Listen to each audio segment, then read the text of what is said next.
Is your networking starting to frustrate you? An ancient philosophy might be the key to getting you past this frustration.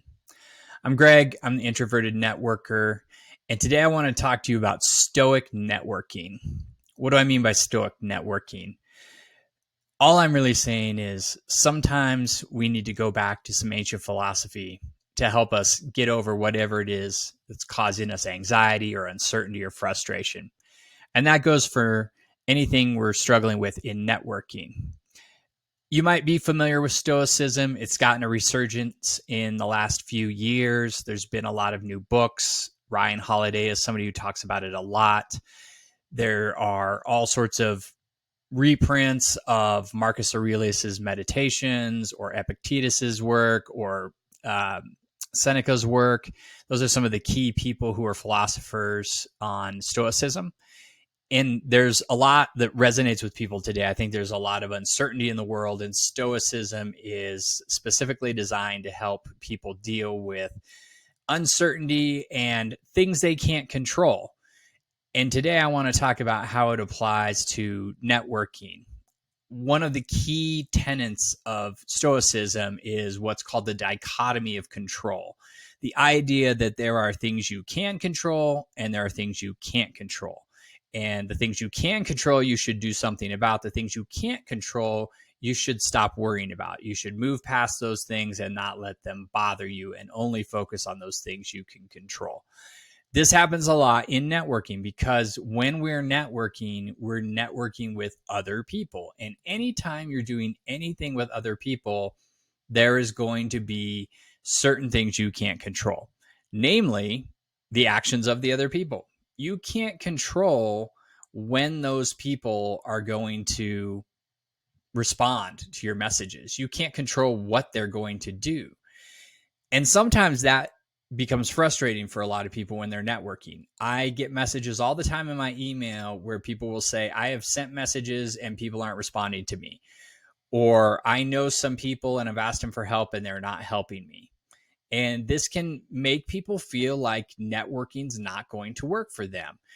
But what I tell them is to focus on those things you can control.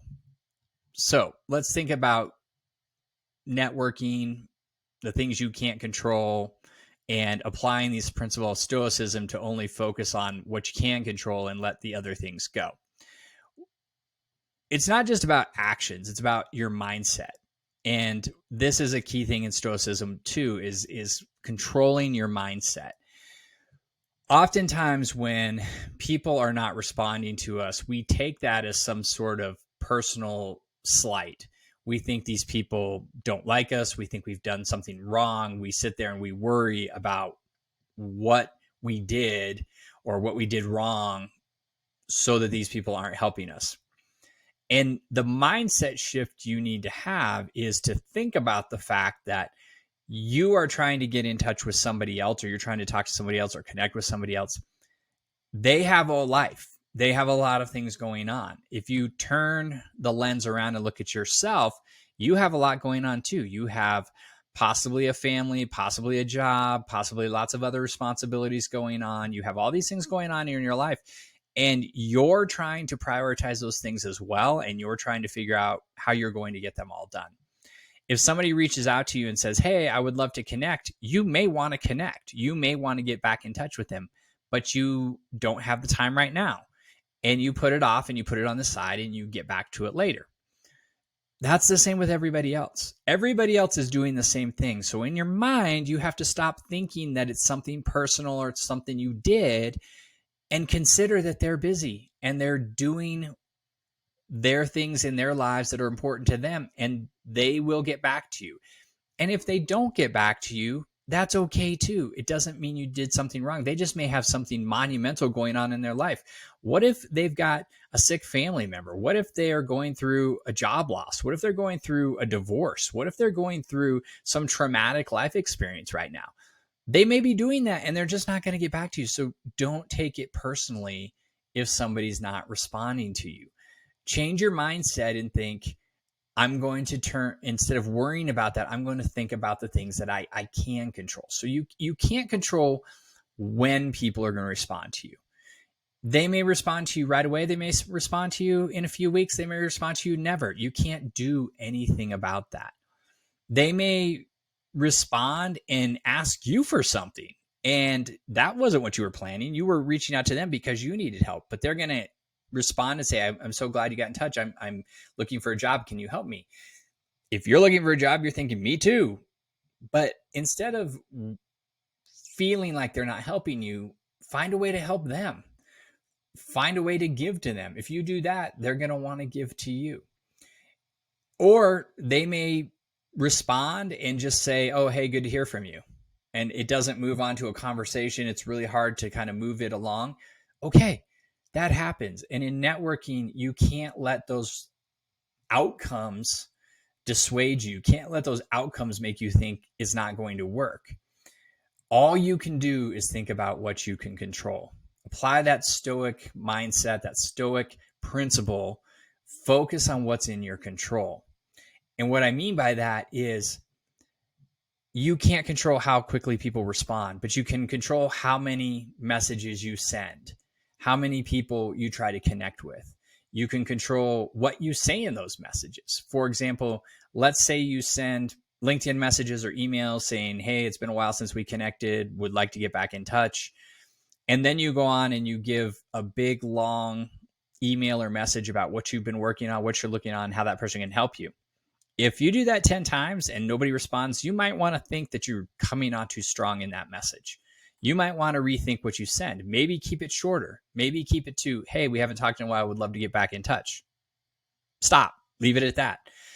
You might have people go, oh, that's interesting. I would like to talk to Greg. So let me see what's going on. And you can at least get into a conversation where it's a two-way conversation in real life, and you can control more of the message that you're sending out, and you can hear what they're working on. You can think of ways to help them.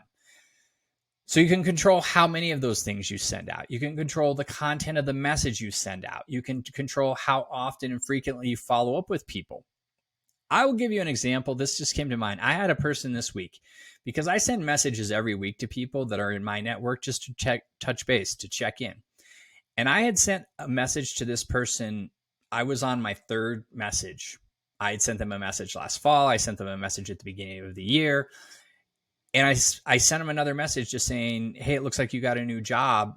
Congrats. Would love to hear about it. And that person responded right back and said, oh my gosh, I haven't seen your other messages. I see that you've been messaging me. I guess I need to check my messages more frequently. The person just missed it. It wasn't anything that they were trying to be angry with me. There wasn't anything I did. They just missed the message, and they came back, and so we started a conversation. That will happen. So if you're going through and you're worried about people not responding, keep sending messages. Some people will say, okay, well, I don't want to bother the person. Like, when's it too much? Well, if they're not responding and they're not getting it, then, they're probably going to say, like, if they're truly not getting the message, you can keep sending a message every couple months. And then they're going to get back and see you send them 10 messages, and they're going to be mortified. Like, oh my God, you've been trying to reach out to me. You haven't got in touch with me. Most likely. Or if you send a message a couple times and the person's irritated with you, it's a good bet that they're going to say something like, hey, I don't really have time to connect right now. Please stop sending me messages. Nobody's going to be that blunt, but they'll probably give you some indication that now's not a good time, and stop bothering them.